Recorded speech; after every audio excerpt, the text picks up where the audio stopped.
अगर इस सृष्टि में सबसे ज्यादा किसी को दंड दिया जाता है तो आत्महत्या करने वाले को बहुत निंदा की गई। आत्महत्या करने ये खिलवाड़ नहीं है जो लोग अपने शरीर को नष्ट करने के लिए सोचते हैं। मतलब बहुत समय तक तो इनको पहले प्रेत बनना पड़ेगा। जो आत्महत्या करते हैं तड़पते रहेंगे, जल भी नहीं मिलता पीने को, बड़ा कष्ट में जीवन, फिर अधो योनियों को प्राप्त होते, बहुत मुश्किल। पता नहीं किस कल्प में फिर करुणा निधान इसे मनुष्य शरीर दे। आत्महत्या करने वाले ध्यान से इस बातों को सुने जिनके मन में कभी आत्महत्या के विचार आते हैं। मतलब आप कल्प कल्प के लिए घोर दुख का बीज बो दिए। शरीर रोगी है या समय प्रतिकूल है या आप किसी पर विजय नहीं प्राप्त कर पा रहे, परीक्षा में पास नहीं हो पा रहे या आपके अनुकूल कोई बात नहीं बन रही, तो मरना जरूरी है क्या? मरने से समस्या का समाधान हो जाएगा क्या? हम तो कहते हैं कि अगर तुम्हारे अंदर इतनी ही बात आ गई कि मैं शरीर को नष्ट कर दूंगा, अब जीना नहीं, तो आज से भगवान के लिए जियो। तुम दूसरों की कामना पूर्ण करने वाले बन जाओगे। अपनी कामना, मरने की जरूरत है, मर जाओ इस बात से कि आज से मैं अपना जीवन प्रभु को दिया। जब मरने के लिए तैयार हो तो आप क्या इच्छा, अब जैसा चाहे प्रभु करे। तुम ऐसे महात्मा बन जाओगे। सतरत सतरत सा लोकांतार्यति। अगर आत्महत्या की तो आप दुर्गति को समझ लीजिए। भयानक प्रेत योनि, जहां स्वेच्छा से आप जल भी नहीं पी सकते, भले नदी किनारे रहिए, स्वेच्छा से। और भयंकर जलन, अशांति, एक जगह चैन से नहीं रह सकता। गोकर्ण जिसे अपनी स्थिति बताता है, धुंधकारी जो प्रेत योनि को प्राप्त है, भैया किसी तरह बचा लो, भयानक कष्ट में हूं। यह आत्महत्या करने से समस्त दैवी शक्तियां उससे नाराज हो जाती हैं। तुम्हें जीवन मिला है दुख से लड़ने का, ऐसे अच्छे काम करो, ऐसे भजन करो, तुम्हारा मंगल हो जाए। देखो, भोगों में यदि तुम रति करके अधर्माचरण से, पापाचरण से भोग भोगोगे तो तुम्हारा अंतिम निर्णय यही निकलेगा, ध्यान रखना। जब तुम धर्म विरुद्ध आचरण करोगे, जैसे कोई कहता है कि अभी तो छोटा बच्चा ही था, उसने कौन से पापाचरण किए, अभी तो 14-15 वर्ष का था, परीक्षा में ऐसा ऐसा क्या। तो भैया, एक जन्म का हिसाब नहीं चल रहा है, बहुत जन्मों का हिसाब चल रहा है। अगर उसके सुकृत काम करते तो माता पिता उसके ऐसे न मिलते कि उसको टॉर्चर करते, तभी तो ऊब गया जीवन से। अब किसको क्या कहें। तो हमें लगता है कि उसके दुष्कृतों के परिणाम स्वरूप ऐसा उसको वातावरण मिल जाता है कि कोई नहीं तो आत्महत्या करने का उत्साह नहीं आना चाहिए। हमें लगता है माता पिता को चाहिए कि अपने बच्चों से ऐसे मित्रता का व्यवहार करें कि उनके दुष्कृत नाश करने वाली भावना हृदय में जागृत हो, ना कि शरीर छोड़ने वाली। कोई बात नहीं, अगर इस बार फेल हो गए हो ना, हम तुम्हें और अच्छा ट्यूशन पढ़ाएंगे। पर वो संसारिक लाभ को ही लाभ जानने वाले जानते हैं, इतना पैसा लगाया बर्बाद। अब वो बेचारा छोटी सी बुद्धि का पूर्व के दुष्कृत परिणाम से प्रेरित हुआ और उसको लगता है मैं आत्महत्या कर लूं। किसानी में सफलता नहीं मिल, लगता है आत्महत्या कर लूं। पति अनुकूल नहीं मिला, लगता है आत्महत्या कर लूं। पत्नी अनुकूल नहीं मिली, बोले आत्महत्या। ये कोई निराकरण है तुम्हारी समस्या का? समस्या का निराकरण तो विवेक से होता है। आप भगवान का आश्रय लेकर के भजन करते हुए फिर विचार कीजिए तो आपको रास्ता मिल जाएगा। पर जो रास्ता देने वाले प्रभु है उनसे तो आप विमुख हो चुके हैं, गंदे आचरण कर रहे हैं, मन में आध्यात्मिक शक्ति नहीं रह गई। बस वही निर्णय देने लगता है कि क्या करूं, इससे तो जीना ठीक नहीं है। मरने के बाद जो दुख है वो तुम झेल नहीं पाओगे। आत्महा न तरेत सा आत्म, शास्त्र में कई जगह लिखा है वो आत्महनन गति जाए, ऐसा कई जगह लिखा है। इसलिए जहां तक शब्द हमारे श्रवणेंद्रिय में पढ़ते हो तो लड़ना सीखो समस्या से, समस्या से हारना मत सीखो। समस्याएं तो आती रहेंगी, लेकिन तुम्हारा जो जीवन है बार बार नहीं मिलेगा। और नाम जप करोगे तो सबसे जीत जाओगे। नाम जप करोगे तो दूसरों को भी बचाने वाले बन जाओगे। नाम जप करोगे तो सही बात, तुम्हें कोई डिप्रेशन में डाल सके, आज तक ऐसी कोई समस्या पैदा नहीं हुई। आप नाम जप करके तो देखो। पर प्रभु से और प्रभु के नाम से आपका परिचय नहीं तो बस देहाभिमान में फूले घूमते हैं। जहां उस देहाभिमान में ठेस लगी तो लगा देह को नष्ट कर। अरे देह को नष्ट करना कोई समस्या का समाधान थोड़ी। प्रभु कह रहे हैं कि मनुष्य शरीर नौका है, गुरुदेव खेवैया है और मैं अनुकूल वायु हूं, सुखपूर्वक भवसागर से तर जाओ। यदि ऐसा नहीं हुआ तो तुम आत्महा हो, तुम आत्महत्यारे हो। जब उपासक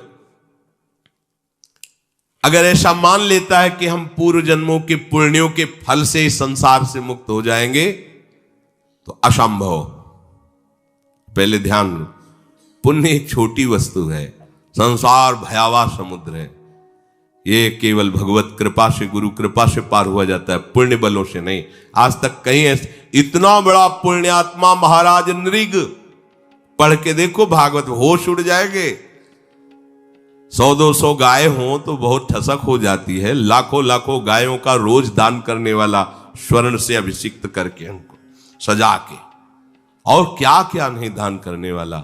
गिरगिट बना पड़ा था द्वारिका के कुएं में। द्वारिकाधीश ने करुणा की, अहेतु की, हाथ जोड़कर खड़े हुए बताया कि मैंने ऐसा ऐसा पुण्य किया, ऐसा ऐसा किया। पुण्यों के बल से भगवत प्राप्ति नहीं होती। पाप और पुण्यों का फल तो तुम्हें सुख दुख के रूप में मिलेगा, भगवत प्राप्ति के रूप में नहीं। मनुष्य योनि, भगवत कृपा और नाम जप, इससे भगवत प्राप्ति होती है। बहुत बढ़िया कृपा है। जो आपके जीवन में आचरण हो रहे हैं वही अंतिम समय चिंतन में आएंगे। ये भूल जाओ कि अभी जवानी है तो हम खूब भोग मनमानी भोग ले, बुढ़ापे में भजन कर लेंगे। और ये जिन साधकों का लक्ष्य भगवत प्राप्ति नहीं है तो चाहे जितना जो कुछ भी उनको अनुकूलता मिल जाए भगवान की तरफ से, वो कभी नहीं चल पाते हैं। ये लक्ष्य आपको सत्संग सुन के बनाना पड़ेगा। ऐसा नहीं कि पूर्व जन्म के प्रताप से बनेगा, ये भी बात छोड़ दीजिए। आपको सत्संग मिला ना, कृपा हुई, अब सुनकर आपको लक्ष्य बनाना पड़ेगा, मुझे भगवत प्राप्ति करनी है। ये बस तुम्हारे हृदय में बैठना चाहिए, बहुत बड़ी बात है, मुझे इसी जन्म में भगवत प्राप्ति करनी है। और इसकी पूर्णता के लिए फिर अन्य कोई आश्रय जो आपको दिखाई दे रहा उसे नष्ट कर दो। नहीं, इस चढ़ाई में जहां आपको प्रतिकूलता पड़ी भाग जाओगे उसी आश्रय में। जब निवृत्ति मार्ग में कदम रख दिया तो 21 पीढ़ियां तरेंगी, माता पिता की बात क्या, पर लौट के पीछे नहीं देखना। निवृत्ति मार्ग को कहते हैं महाप्रस्थान पथ। महाराज युधिष्ठिर पांडव जब प्रस्थान पथ कर रहे, पीछे से सूचना मिलती जा रही, सहदेव गिरे महाराज, हिमालय बर्फ बर्फ ही बर्फ, सहदेव गिरे, पीछे मुड़ के नहीं देखा। नकुल गिरे, द्रौपदी गिरी, महाराज अर्जुन गिरे, भीम भी गिरे, पीछे मुड़ के नहीं। महाप्रस्थान गति, इसमें पीछे मुड़ के नहीं देखा जाता। सब परम पद पे आरूढ़ होंगे क्योंकि आप चल रहे हो। आपको छोड़ना होगा भगवान के ऊपर अपने परिवार के मोह को, रिश्ते नातों के संबंधों को। वो संभाल लेंगे, वो सबको संभालते हैं। प्रणत कुटुंब पाल रघुराई। और आपका चिंतन ऐसा हो कि प्रभु के सिवा कोई आपका चिंतन वाला नहीं रह गया जिसका हम चिंतन कर सके, हो गई भगवत प्राप्ति। अगर जरा सा हमें कोई संबंध आश्रय मिलेगा तो भाग जाएगा मन, उसी का आश्रय ले लेगा। बहुत चिल्ला चिल्ला के कह रहे हैं, निवृत्ति मार्ग है जहां आसपास से चोट पहुंची काम की, क्रोध की, वासनाओं की, और बाहर से कोई उसको रास्ता नहीं मिल रहा वासनाओं की पूर्ति का, फिर उसको ना गुरु अच्छे लगेंगे, ना शास्त्र अच्छा लगेगा, ना भगवान अच्छा लगेगा। कैसे, कहां जाऊं? घर वाले तो भले हमको भगा दे, लेकिन मौसी है वो हमें बहुत प्यार करती है, वो भाग जाएगा मौसी के यहां लेकर, फिर मौसी को लेकर मम्मी को बना लेगा, फिर वो परमार्थ चला जाएगा। ये हमें एक नहीं सैकड़ों उदाहरण दे सकते हैं, ऐसे सैकड़ों उदाहरण हैं। इसलिए भाई, इस मार्ग में कदम रखने वाले उपासक को पीछे कदम रख सके उस जगह को नष्ट कर देना चाहिए, संबंध को नष्ट कर देना चाहिए। ये अगर तुम्हारे अंदर चतुरता नहीं आई तो नहीं चल पाओगे, नहीं चल पाओगे, नहीं चल पाओगे, क्योंकि आगे तुम्हें ज्वाला दिखाई देगी और उस ज्वाला में कदम वही रख सकता है, पीछे का रास्ता है नहीं, अगल बगल कोई रास्ता है नहीं। और जो भी ज्वाला में कदम रखेगा वो चंदन से भी शीतल होगी। पल इतनी भयावह है कि कदम वही रख सकता है जिसके पास अब कोई रास्ता नहीं रह गया, मरते का न करते, वो चल पाएगा। ये वो मार्ग है परमार्थ का। और जिनको और जुगाड़ है, मन को बैलेंस बनाने की व्यवस्था है, तो भगवत प्राप्ति की कथा कर सकते हो आप, भगवत प्राप्ति नहीं कर सकते, ये पक्की बात समझ लो। तो जो हम प्रारंभ में चिंतन करते हैं वही मध्य में चिंतन होता है और वही अंत समय आता है। प्रारंभ है बाल्यावस्था, किशोरावस्था, कौमारावस्था, मध्य है जवानी, अधेड़, और अंतिम है बुढ़ापा। थोड़ी बारी चौपाई पढ़ लेना, 2-4 बार भागवतिक बातें जान लेना। हम देखते हैं जैसे बड़े वयोवृद्धन बैठो ना, प्रभु की वार्ता छू रही गई हृदय में, वही प्रपंच संसार का भरा होता है। वो एक थे, उन्होंने ऐसा किया, फिर हमने ऐसा किया, फिर हमने, ना वो रह गया है ना कुछ उसका कोई नामो निशान रह गया, पर उसकी बातें उनके हृदय में रह गई। एक बार जीवन में ऐसी समस्या आई, फिर हमने सोचा ऐसा करना, हमने सोचा, हमने कहीं भगवान नहीं, कहीं प्रभु की महिमा नहीं, वही संसार के व्यक्ति, वही संसार के, क्योंकि उनकी मशीन में वही भरा है। अब बोलेंगे तो क्या बोलेंगे। भगवत कृपा से जीव भगवत चिंतन कर पाता है। अगर कौमारावस्था में भजन का भाव नहीं बना तो जवानी में कैसे बन जाएगा। अगर कौमारावस्था और जवानी विषयों में गई तो बुढ़ापा भजन कर लोगे, भूल जाओ, माला हाथ में रहेगा, केवल प्रपंच चिंतन होगा, रामकृष्ण हरि बोलने की इच्छा नहीं होगी। ये भूल जाना, ये बुढ़ापे में भजन कर, लोग नहीं कहते हैं भजन करने की अवस्था है अभी, अभी नरक भोगने की अवस्था है, भजन की थोड़ी। सलाह देने वाले ऐसे, ये तिलक लगा, कंठी, कंठी तो विधवा बांधती हैं, सुहागवती कंठी। ये लो, श्री कृष्ण के नाम पे, अविनाशी दूल्हा के नाम पे कंठी बांधना निषेध। कंठी, कंठी का माथे पे तिलक, गले में कंठी, ये तो विधवा करती हैं, विधवा। ये है शिक्षा लोक की। तुम नाम, गोपाल शास्त्र नाम पढ़, तुम ठाकुर सेवा, अरे भाई ये कहां करने को कहा, सुहागवती को ये नहीं नहीं नहीं नहीं। ऐसे उपदेश होते कि हंसी आती है, संसार का ऐसा उपदेश करता है। ये जवानी है ना, भगवान ने जवानी दी है भोगने के लिए। हाँ, जवानी दी, बुढ़ापा दिया है कर्मों के भोग के लिए, खखारो और थूको, नरक का चिंतन करो। कहां वृत्ति है। देखो गोपीजन घर गृहस्थी के कार्य करते हुए कृष्ण चरणारविंद का चिंतन, एक एक वृत्ति चिंतन, तो परमहंसों ने प्रणाम किया।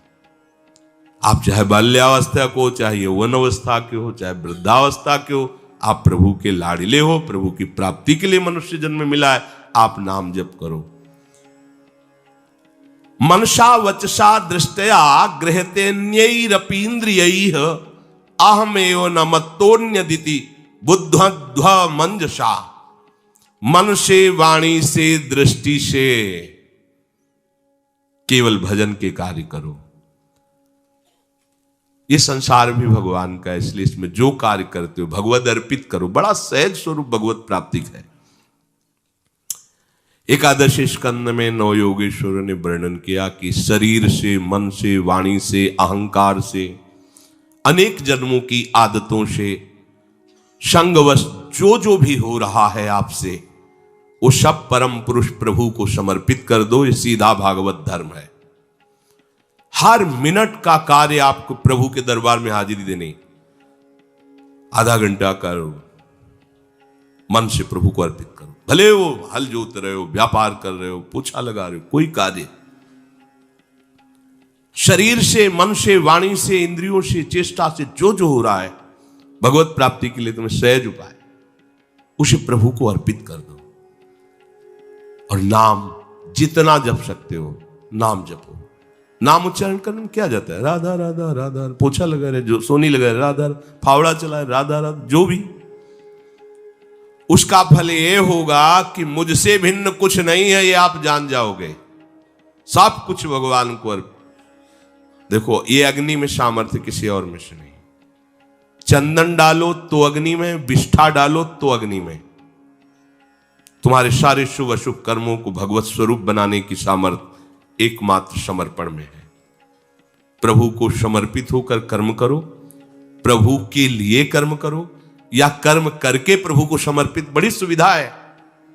बस बीच बीच में भगवत स्मरण करते रहो, हर कर्म को प्रभु को समर्पित करते रहो। इसका प्रभाव यह होगा कि जो दुष्कर्म है वो तुमसे होने ही नहीं लगेंगे। प्रभु की ऐसी कृपा होगी कि हृदय जलने लगेगा, ऐसी जलन होगी कि आपसे गलत काम होंगे ही नहीं। फिर धीरे धीरे कर्ता भाव में भी जलन होने लगेगी, कर्ता भाव भी चला जाएगा। फिर वहीं पहुंच गए जहां पहुंचना था, वासुदेवाश्रम, अभिन्नता आ जाएगी। किसी को एक जगह भी अपनी प्रिय वस्तु मिल जाए तो इतनी प्रसन्नता होती है कि उस प्रियता में भर करके सब जगह डोलता रहता है। भाव ये कि जिस दिन कहीं एक जगह आपका भगवत भाव बन गया, गुरु में, शास्त्र में, धाम में, आचार्य में, नाम में, रूप में, लीला में, सेवा में, किसी एक जगह आपका पक्का भाव बन जाए, मतलब एक ही जगह हो जाए कि गुरु साक्षात पर ब्रह्म, अब इनके वचन के अनुसार सब जगह आपको वही अनुभूति हो जाएगी, क्योंकि चराचर में गुरु ही विराजमान है। एक जगह, अब तो नाम ही हमारे लिए सब कुछ, नाम पकड़ लिया, जो गुरु जी ने नाम दिया, नाम किसी एक जगह पकड़ लो। या हमारी दुर्दशा है, हम एक जगह नहीं। एक महात्मा कह रहे थे, संसार में एक ही जगह ऐसी है जहां डांट खा करके भी प्रसन्नता होती है, वो गुरुदेव। कौन तुम्हें डांटेगा? ऐसे तो लाज जूता झगड़ा झंझट संसार में बहुत हो रहे अपने स्वार्थ के लिए, लेकिन तुम्हें भगवत प्राप्ति हो जाए इसके लिए कौन तुम्हें डांटेगा? तुम नरक जाओ, हमारा काम बनना चाहिए। केवल एक ऐसे गुरुदेव वात्सल्य समुद्र है जो तुम्हें शासन में ले रहे, तुम्हारे मंगल के लिए, तुम्हारे कल्याण के लिए। पर अज्ञानी जीव समझ नहीं पाता है। जिसको सब जगह अपने प्यारे का दर्शन करना है तो पहले किसी एक जगह से प्रारंभ कर दो। अगर गृहस्थ में हो तो माता पिता से शुरू करो, मेरी मां मेरे लिए भगवान, बस निष्ठा में आ जाओ। कभी जवाब मत देना, जैसे हम भगवान की अष्टयाम सेवा करते हैं ऐसे आप अपनी मां की करने लगो। अगर भगवत साक्षात्कार ना हो जाए तो बताना। कहीं एक जगह मान लो, एक जगह मान लो फटाक से, कहीं एक जगह मान लो, एक जगह मान लो। सब जगह का मानी संख्या एक जो है वो आपको पूरा सवाल हल कर देगी। किसी एक जगह मान लो अपने प्रभु को, सब जगह है, कहीं एक जगह मान लो। गुरुदेव में, माता पिता में, शास्त्र में, नाम में, प्रभु के रूप में, प्रभु की लीला में, प्रभु की सेवा में, प्रभु के धाम में, एक जगह कोई एक। ये मानने का मतलब निष्ठा। देखो पुंडरीक जी महाराज माता पिता को भगवान मानकर सेवा कर, साक्षात मेरे भगवान। भगवान को चाहा नहीं मिलने के लिए, भगवान आके खड़े हो गए।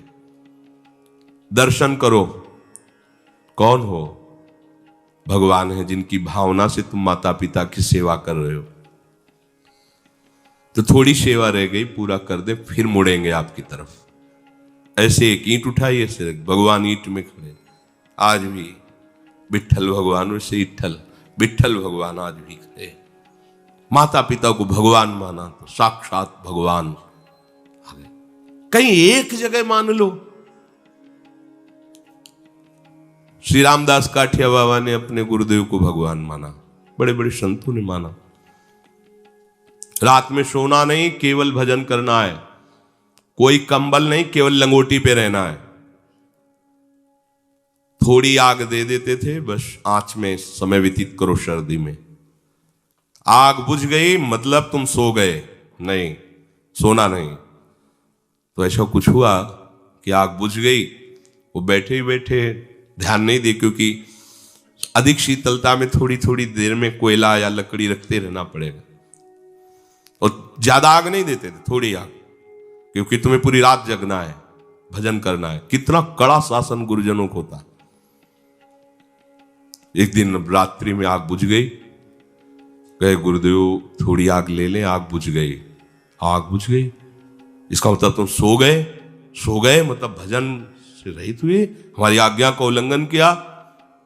बहुत उनको नाराज हुए। और काठ, इतना मोटा काठ कमर में बंद, पेट कसा हुआ कि मतलब अगर एक रोटी तो एक ही रोटी जाएगी, दूसरे में टाइट हो जाएगा तो काठ है, कोई रबड़ थोड़ी कि बढ़ जाएगा।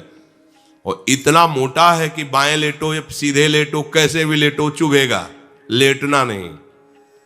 कितना कठोर दंड। तो ऐसा थोड़ी है कि ये धरी तुम्हारी लंगोटी कमंडल, यार मतलब चैन से सो भी नहीं सकते, भरपेट पा भी नहीं सकते भोजन। ऐसा नहीं हुआ कि गुरुजी ने पीटा, काठ बंधवा दिया और डांटा, आज के बाद तुम्हें अगर दोबारा अग्नि बुझी तो समझ और गुरुदेव में आ सकते, सिद्ध महापुरुष हुए। आज हम गुरुजन हमें दुलार करके अगर कुछ बताते भी हैं तो हम मानते नहीं। क्यों? हमें भगवत प्राप्ति की इच्छा नहीं। भगवत प्राप्ति की इच्छा है तो फिर हमें अमृत लगने लगेंगे गुरुदेव के वचन। किसी को एक जगह भगवत भाव, एक जगह कहीं कर लो। वैसे तो सर्वान वस्तु तय करनी, पर यहां सिद्धांत में कह रहे अगर एक जगह कर लो तो आनंद की बाढ़ आएगी, फिर उसी बाढ़ में सब जगह भगवत अनुभूति होने लगेगी।